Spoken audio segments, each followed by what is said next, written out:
ఆంధ్రప్రదేశ్లో engineering, pharmacy, agriculture కోర్సుల్లో ప్రవేశాలకు నిర్వహించిన 2025 ఏపీ ఈఏపీ సెట్ ఫలితాలు విడుదలయ్యాయి. Kakinada JNTU vice chancellor professor CSRK Prasad ఫలితాలను విడుదల చేశారు. ఏపీ సెట్ ప్రవేశ పరీక్ష నిర్వహించిన 12 రోజుల్లోనే ఫలితాలను విడుదల చేయడం పట్ల ఆయన ఆనందం వ్యక్తం చేశారు. వీసీ సిఎస్ఆర్కే ప్రసాద్తో మా కాకినాడ ప్రతినిధి Rajesh face to face. EAP set 2025 ఫలితాలు అయితే విడుదలని దీనికి సంబంధించి జేఎన్టీయూకి వైస్ ఛాన్సలర్ ఫలితాలు అయితే విడుదల చేసి ప్రస్తుతం వద్ద జేఎన్టీయూకే వైస్ ఛాన్సలర్ వారిని అడిగి మరింత సమాచారం అడిగే ప్రయత్నం చేద్దాం. సార్ చెప్పండి, ఈరోజు చూసాం ఏపీ సెట్ ఎగ్జామ్స్ సంబంధించి 2025 ఫలితాలు విడుదల చేశారు. అసలు పర్సంటేజ్ ఎలా ఉంది సార్? పోయిన సంవత్సరంతో పోల్చుకుంటే ఈ సంవత్సరం ఇంజనీరింగ్లో ఎక్కువ మంది స్టూడెంట్స్, దాదాపు 6,000 మంది స్టూడెంట్స్ ఎక్కువ మంది రాశారు ఈ ఎగ్జాము ఇంజనీరింగ్ స్ట్రీమ్లో. అగ్రికల్చర్ అండ్ ఫార్మసీ స్ట్రీమ్లో కొంచెం మంది తగ్గారు, ఎందుకంటే లాస్ట్ ఇయర్ నర్సింగ్ కూడా ఇంక్లూడ్ అయ్యింది. ఈ సంవత్సరం నర్సింగ్ ఇందులో లేదు కాబట్టి ఆ మాత్రం తగ్గడం అనేది సహజం. అయితే ఇంజనీరింగ్ మొత్తం మీద 2,80,611 మంది రిజిస్టర్ చేశారు. అందులో 2,64,840 మంది పరీక్ష రాశారు. ఈ పరీక్ష రాసిన వాళ్ళల్లో 1,89,748 మంది పాస్ అయ్యారు, అంటే 71.65% పాస్ అయ్యారు. అది మంచి పర్సంటేజ్ అని అనుకుంటున్నాము. అట్లాగే అగ్రికల్చర్ అండ్ ఫార్మసీలో 81,837 మంది రిజిస్టర్ చేస్తే 75,446 మంది పరీక్ష రాశారు. అందులో 67,761 మంది పాస్ అయ్యారు, అంటే 89.8% ఉంది. ఇంజనీరింగ్తో పోల్చుకుంటే అగ్రికల్చర్ అండ్ ఫార్మసీలో బాగా ఎక్కువ మంది పాస్ అయ్యారు. అట్లాగే ఇంజనీరింగ్లో పోల్చుకుంటే ఇంజనీరింగ్లో మనకి ఈ 2,80,611లో 1,59,304 మంది బాయ్స్ ఉంటే 1,21,307 గర్ల్స్ ఉన్నారు. కానీ అగ్రికల్చర్ అండ్ ఫార్మసీలో 81,837 మంది క్యాండిడేట్స్లో బాయ్స్ 19,736 మందే ఉన్నారు. వేరే అది ఫిమేల్ క్యాండిడేట్స్ అండ్ గర్ల్స్ 62,101 మంది ఉన్నారు.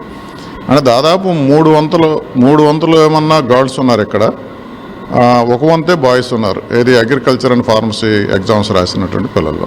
అంటే చివరిగా అంటే ఇప్పుడు జేఎన్టీయూ అంటే ప్రతి ఒక్కరికి ఎవరైనా జేఎన్టీయూ సీట్ అవుతుందంటే చాలా ఆశగా ఎదురు చూస్తుంటారు.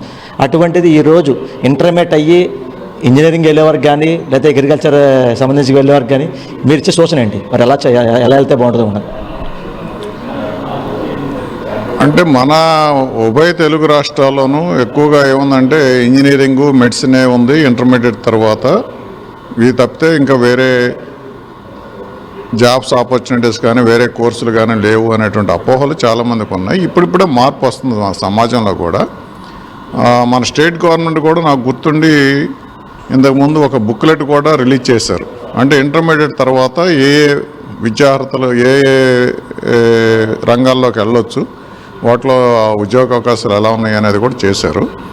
మేము గత ప్రెస్ మీట్లో చెప్పినట్టుగానే జేఎన్టీయూ కాకినాడ ఒక బాధ్యత తీసుకోబోతుంది. ఏంటంటే ఈ ఇంటర్మీడియట్ తర్వాత అసలు ఏ రంగాల్లో పిల్లలకు అవకాశాలు ఉన్నాయి, ఎలాంటి కోర్సులు చేయొచ్చు అనేది ఒకటి. రెండోది ఇంజనీరింగ్కి వచ్చినప్పుడు మన ఇంజనీరింగ్ తీసుకున్నప్పుడు ఇంజనీరింగ్లో చాలా బ్రాంచ్లు ఉన్నాయి, దాదాపు 15-20 బ్రాంచ్లు ఉన్నాయి బీటెక్లో. సో ఏ బ్రాంచ్కి అవకాశాలు ఎలా ఉన్నాయి, అసలు ఆ బ్రాంచ్లు ఏం చేస్తారు? ఫర్ ఎగ్జాంపుల్ సివిల్ ఇంజనీరింగ్ ఉంది. సివిల్ ఇంజనీరింగ్ అంటే చదివిన తర్వాత ఏం చేస్తారు, వాళ్ళు ఏం చేయగలరు, ఏం నేర్చుకుంటారు, వాళ్ళకి ఎలాంటి ఉద్యోగాలు వస్తాయి, ఆ ఉద్యోగాలలో ఎలాంటి ఛాలెంజెస్ ఉంటాయి, ఇవనేది పిల్లలకి ఆ ఏజ్లో పెద్ద అవగాహన ఉండదు. అందువలన అవగాహన సదస్సులాగా పెడదామని అనుకుంటున్నాం తొందరలో. అది మేము డిజైన్ చేస్తున్నాము. అంటే ఏంటంటే ఒక్కొక్క ఇంజనీరింగ్లో ఒక నిష్ణాతులైనటువంటి ప్రొఫెసర్ని తీసుకొని ఆయన్ని రిక్వెస్ట్ చేసి అసలు ఇంజనీరింగ్లో ఆ పర్టికులర్ ఇంజనీరింగ్, సివిల్ ఇంజనీరింగ్ అయితే సివిల్ ఇంజనీరింగ్ ప్రొఫెసర్, మెకానికల్ అయితే మెకానికల్ ఇంజనీరింగ్ ప్రొఫెసర్, ఆయన ఆ బ్రాంచ్లో అసలు ఏమేమి సబ్జెక్టులు చదువుతారు పిల్లలు, ఆ సబ్జెక్టులు చదవటంలో ఉన్నటువంటి కష్టాలు, ఛాలెంజెస్ ఏంటి, చదివిన తర్వాత ఎలాంటి ఉద్యోగాలు వస్తాయి, ఎలాంటి ఛాలెంజెస్ ఉంటాయి అనేది దాని మీద ఒక అరగంట నుంచి 45 నిమిషాల దాకా చెప్తున్నాం. అట్లా ప్రతి బ్రాంచ్ మీద మేము ఒక ఎక్స్పర్ట్స్ని మేము ఐడెంటిఫై చేస్తున్నాం.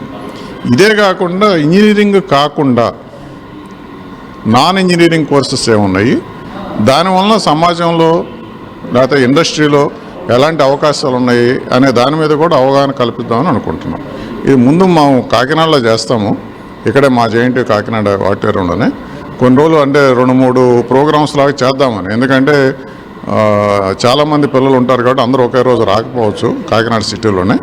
ఆ తర్వాత వీళ్ళని బట్టి అవకాశాన్ని బట్టి మిగతా సిటీస్లో కూడా చేద్దామనేది అయితే ఆలోచన ఉంటుంది. చూసాం కదా, ఓవరాల్గా ఏపీ సెట్ 2025 ఫలితాలకు సంబంధించి 75.67% అయితే పాస్ అయ్యారు. అయితే దీనికి సంబంధించి అంటే గతంలో చూసాం, అంటే మొదటి 10 ర్యాంకులు కనీసం ఒకరిద్దరికి ఆడవారికి వస్తుంది. అయితే ఈ 10 ర్యాంకులు చూసుకుంటే ఇప్పుడు చూసుకుంటే మొదటి 5 ర్యాంకులు కూడా మగవారే సంపాదించిన పరిస్థితి కనబడింది. అదే ఆడవారికి అయితే గతంలో చూసుకుంటే అంటే కొన్ని వాటిలో కూడా ఆడవారికి ఉత్తర్ణీయులు అయి ముందుకెళ్తారు, కానీ ఈసారి అయితే మొదటి 5 ర్యాంకుల్లో మగవారే సంపాదించిన పరిస్థితి కనబడింది. అయితే మొత్తంగా చూసుకుంటే అగ్రికల్చర్ సంబంధించి కానీ ఇంజనీరింగ్ సంబంధించి కానీ రెండు వైపులు కూడా మగవారే వారు మొత్తం ముందుకెళ్ళే పరిస్థితి కనబడింది. అయితే ఎవరైతే ఇంజనీరింగ్ కానీ లేకపోతే అగ్రికల్చర్ ఫార్మసీకి కానీ వెళ్ళేవారు ఉన్నారో, అంటే ఇంటర్మీడియట్ అయిన తర్వాత వారు ముందుకు వెళ్ళాము, అంటే మేము ఇంటర్మీడియట్ దాటి ముందుకు వెళ్తున్నాం కాబట్టి ఎలా వెళ్ళాలి, అసలు ఎలా వెళ్తే బాగుంటుంది దానిపై అవగాహన సదస్సు కూడా నేర్పిస్తాం. అఫిలియేటెడ్ కాలేజ్ ఎవరితో ఉందో వారితో కూడా అవగాహన సదస్సు నేర్పించి మంచి బాటగా వెళ్ళే విధంగా అయితే అడుగులు వేపిస్తామని చెప్పి ఎవరైతే జేఎన్టీయూ విషయం చెప్పి పరిస్థితి. ఇదే కూడా తాజా పరిస్థితి. కెమెరా పర్సన్ సురేష్తో రాజేష్, ఐ న్యూస్, కాకినాడ జిల్లా, కాకినాడ నుంచి.